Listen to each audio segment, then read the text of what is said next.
It was supposed to be one of the easiest homework assignments in the class. The teacher simply told every pupil in that classroom, write an essay about your family. A 10-year-old Nigerian boy went home, picked up his notebook, and wrote exactly what he saw every single day at home. He wasn't trying to get anyone into trouble. He simply wrote about his family the way he saw it. He was simply telling the truth through the eye of a child. A few days later, there was a knock on the family door. From that moment, life would never be the same again in that house. My brother, my sister, welcome back to African Black Gold TV. Today's story is inspired by a real safeguarding cases and shows how one school essay changed an entire family life in UK.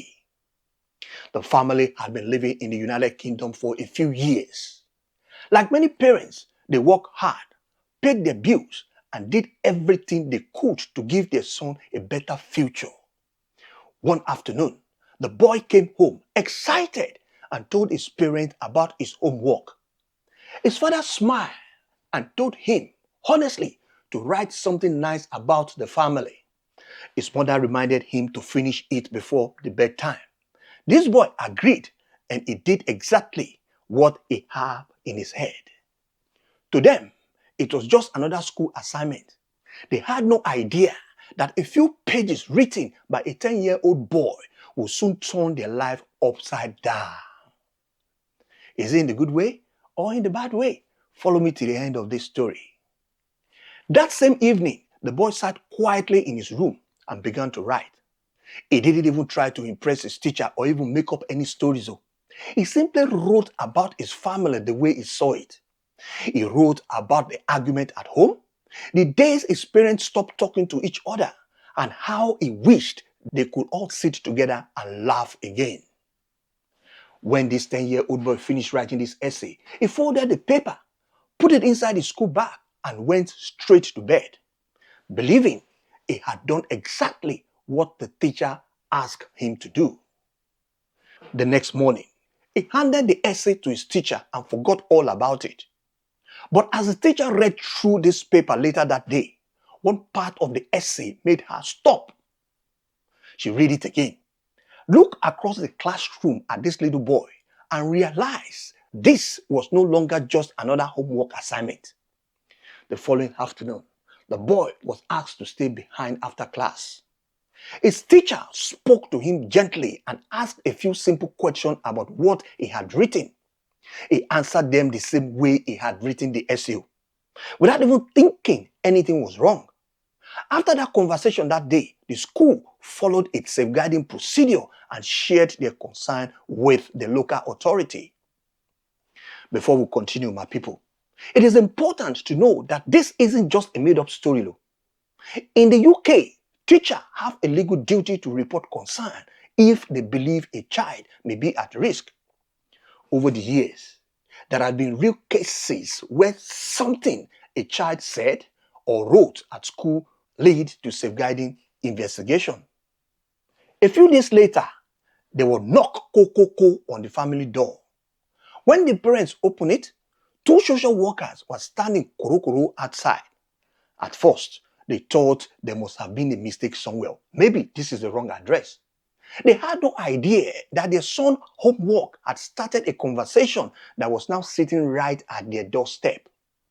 The social workers introduced themselves and asked if they could please come in for a conversation with the family. The parents were surprised and they couldn't even understand what was happening.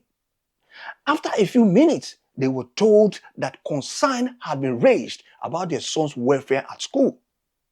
The father looked at the wife. The mother also looked straight at the son. Then the question came almost immediately. What exactly did he tell his teacher? Ebami? Eh? It wasn't until the social worker mentioned the school essay that everything became clear to the parents. The little boy hadn't lied. He had simply written about life at home the way he saw it. What his parents saw as private family matter had been read very differently by the people responsible to protect children in the United Kingdom. The news spread quickly through the family. Few.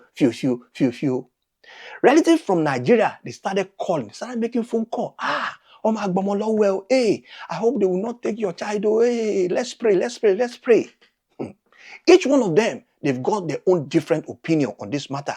Some blame the school, others blame the parents for allowing their problem to become so visible to the school authority.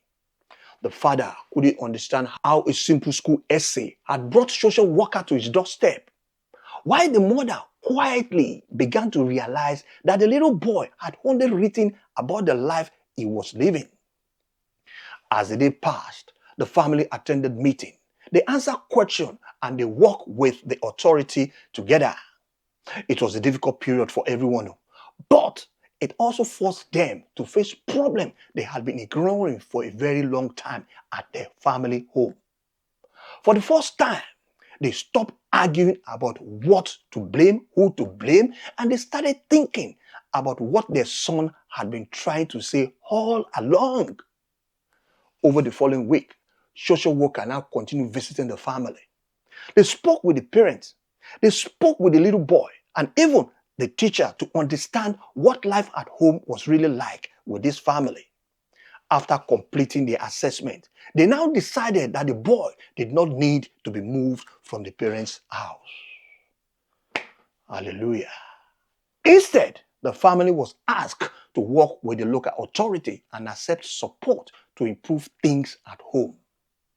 When this our brother was telling me his story, he said, bro, before that news, I was scared that maybe my son would be taken away from me. And the man said, please, put this story out so that other people will learn from it, but don't mention my name. The parents were relieved, but the experience left a lasting impression on them. They realized that in the UK, safeguarding is not about punishing parents. It is about making sure that every single child is safe and has the support they need.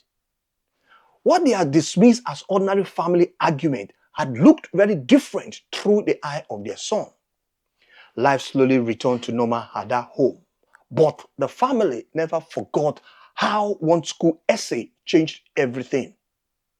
The family later admitted that initially he had been angry with the school at first, but with time, he had to understand that the teacher had simply followed the law and they are just doing their job. The homework had revealed a problem the family could no longer ignore anymore. This story is also an important lesson for many Nigerians and African families living abroad.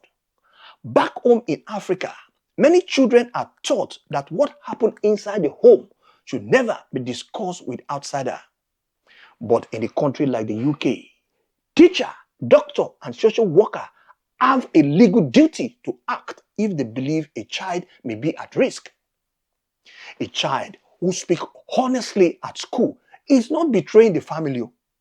They are simply answering the question they've been asked. The lesson isn't that children should stop telling the truth. No. The lesson is that parents must understand the law and culture of the country where they live. Children are also watching kuru like this. They are watching the parents, always listening and sometimes telling their own story without even realizing the consequences. Creating a safeguard and peaceful home is the best way to protect your children and your family. My brother, my sister, what do you think? Did the teacher do the right thing by reporting what she read? Or should the school have handled it differently? And if you were this little boy, would you have written the same essay knowing what happened afterward? Nah. Share your thoughts respectively in the comment below, please, and let me say it. Or do you think our culture should be our culture, the way we discipline our children? If you enjoyed this story today, don't forget to like this video, subscribe to African Black Gold TV, and turn on your notification bell so you don't miss any of our next documentary.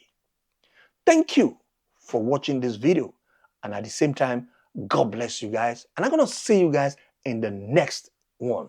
Bye for now.